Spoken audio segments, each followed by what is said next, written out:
From the heart of historic downtown Littleton, welcome to Pinpoint, Colorado. I'm your host, Rachel Maines.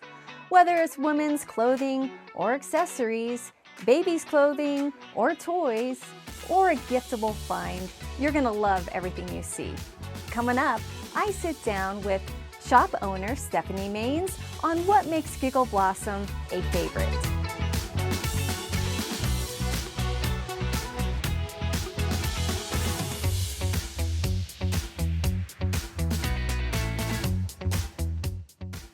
Well, thank you, Stephanie, for allowing me to come here today. And we are family, so I think I get a little favor. Yes, you do. Well, tell our listeners how you started Giggle Blossom. It's so unique, so adorable, and I think it's a gem here in Colorado. Thank you. Thanks so much.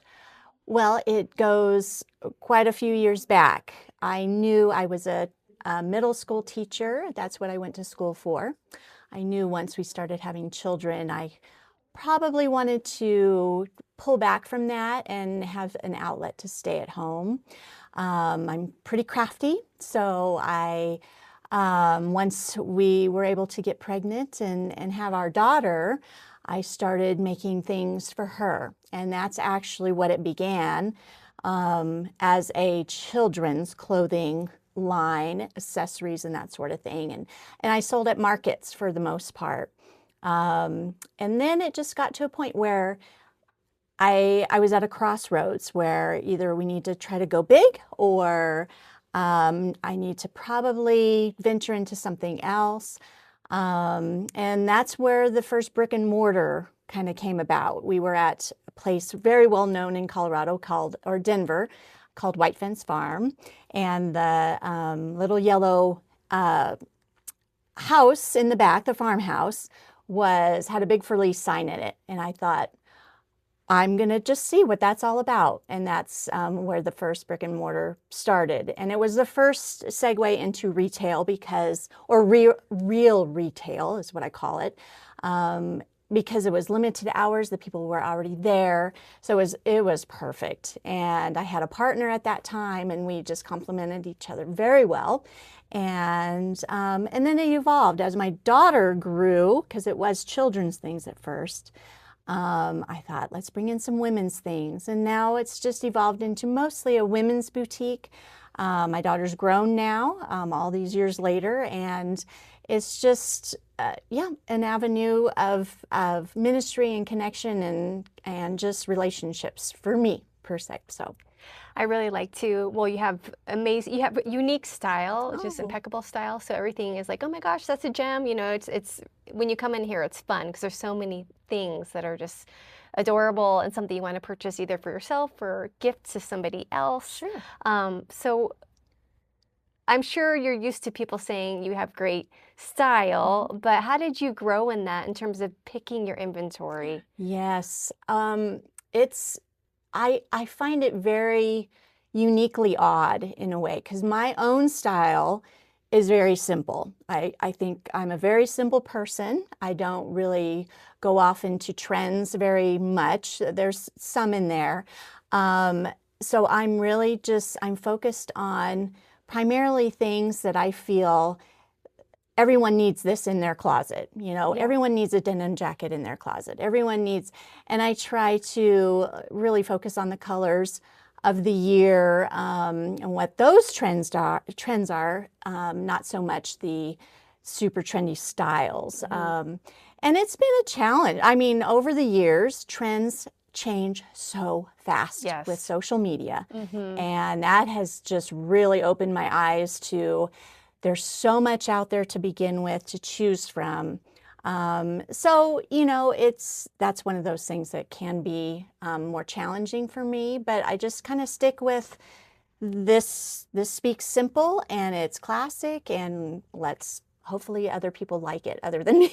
So, well, you do a great job at that. And it may be a gift, when someone has a good eye for photography or fashion, just a gift that's like an inherently in somebody. Sure. And it's hard to explain how to hone in on that gift. Yeah. I really like the name Giggle Blossom. How did you come up with that? That's a fun story. When my daughter was a baby, she had a baby book. and it was about a ladybug munching on a giggle blossom. Oh. And I remember looking at that word and thinking that is one of the cutest words I think I've ever seen. And that was years before anything even started. But I filed that name away. And when it started to just, okay, maybe I can make this a hobby/business. Let's try this out. That name came back to me, and I thought it's a happy name, and just a word in general. And so I thought, well, let's go with that. And it was Giggle Blossom Clothing for Kids, because that's what the focus was at that time. And then when it turned more towards a women's boutique, I thought, well, should I change the name because it's a little bit juvenile? And everyone said, no, keep the name. It's memorable. Right. It's just a sweet name. So it's very unique. It fits the brand. So good job with that. I Thank love you. that story. Thank you. It's hard to have a business, and especially a brick and mortar business. Yes. What would be your advice to those listening right now that have an idea and they want to, give it a go? Right. I think is be patient with it. That's one thing. I think with social media and the quick fame that people can get these days from things, brick and mortar is very different, and we're learning that year after year. It's just changing, and you just have to be patient with it. And there's going to be a lot of things that you'll have to learn the hard way. I didn't take one single business class. I went to school to be a teacher, and so I had to learn as you go, which is the great thing of the internet. You can learn so much, but don't be afraid also to ask others for help. I think people are, I'll figure this out by myself. That's kind of my personality as well. But if someone's already gone through it, ask them. Right. And I'm an open book. If someone comes in here and says, I'm thinking of doing this, it's like, you call me if there's anything. There's so many things you have to do before the actual opening of the door. And it's quite eye-opening again. But yeah, just be patient and wait it out. I think there's a 5-year time frame that people, give it 5 years, and then you can really make those hard decisions on whether or not. But then you have circumstances that are out of your control as well. So you really have to see how you can, ebbs and flows through those sort of things. So yeah. Well, how long have you been in business? Well, a total of 18 years. Started with the markets, like I said, and then I opened my first brick and mortar. We're at 15 years ago, because I'm going by my daughter's age. So cute. Yes. It's like, how old was she when we first moved in? Yeah. So, so it's been a learning. Every year is different. Yeah. Every year has been different, and it's been growing and just realizing how much this is all about God, and He will keep that door open if He wants it open. And that's every time someone says, I'm so glad you're still here. And I am too, but I know if God wants me somewhere else, then I'm totally open to that, and that will be that, right. So yeah, I like how you said that it's a ministry. Yeah. Because a lot of people can think, oh, only if you're working for a church. But Sure. Not true. You can be owning your own business. You can be a teacher. That was your profession first. Firefighter, police, whatever it is that you're gifted for. So that's an inspiration for sure. And I love that when you walk in here, you have Christian music going all the time. Yes. And it's just a bright, vibrant, joyful feeling coming into the store. Of course, seeing your face, and then my Aunt Marcia works here as well. It's just a great place to be.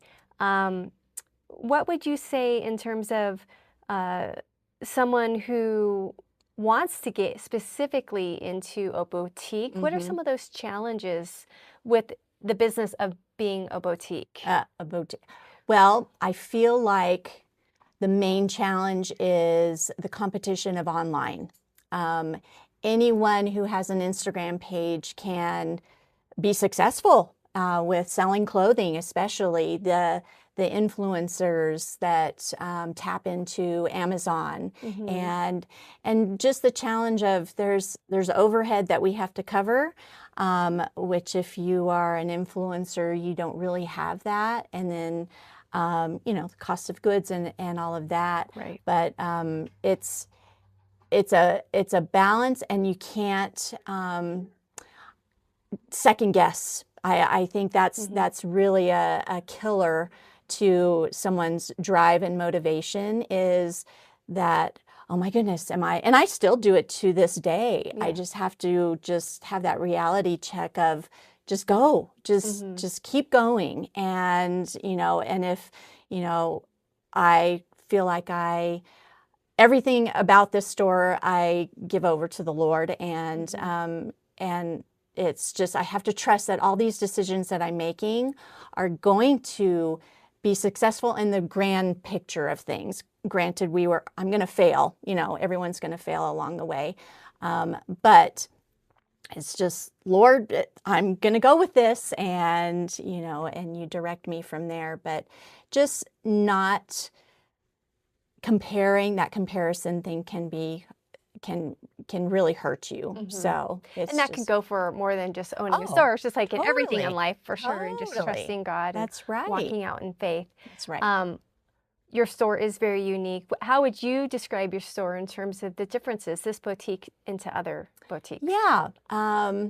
Well, just in training the employees, my number one thing is when that person walks through that door, we have to figure we have a maximum of 5 minutes with them, and we can't assume they're going to stay for an hour. So lots of people shop and linger, and that's amazing. But if we only have 5 minutes with that person, what is that feeling that they're going to take away? And that you brought up the music, and I thought, even if we only get a hello to them, they're going to have that background music that we're going to trust that's going to plant some sort of seed, and just, we get comments about it all the time, how it feels different in here. And then, the product that I choose, the Bibles that we sell, the devotions, and they'll see it along the way.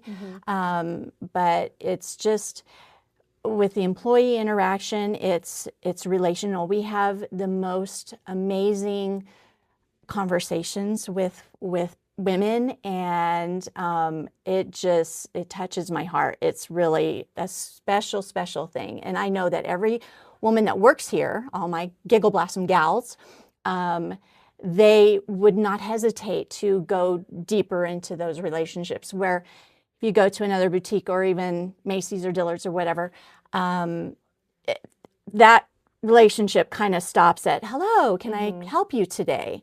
Which I can go on for hours of how many just amazing stories that we have, that we've prayed for people, and we add them to our prayer list and that sort of thing. Right. So that's You've what it's all created about. a community here. Yeah. For sure. It's definitely community. And picking, too, historic downtown Littleton. I love this community. I come here a lot. Yes. Why did you pick, real quick, we have to wrap up pretty soon here, but why did you pick downtown Littleton specifically? Well, I was at White Fence Farm. That's where it all started. And I could see the writing on the wall that was on its way to possibly closing. And we were driving down here. I can't even remember why we came down, but there was a for lease sign on another building, actually, where I started in downtown Littleton.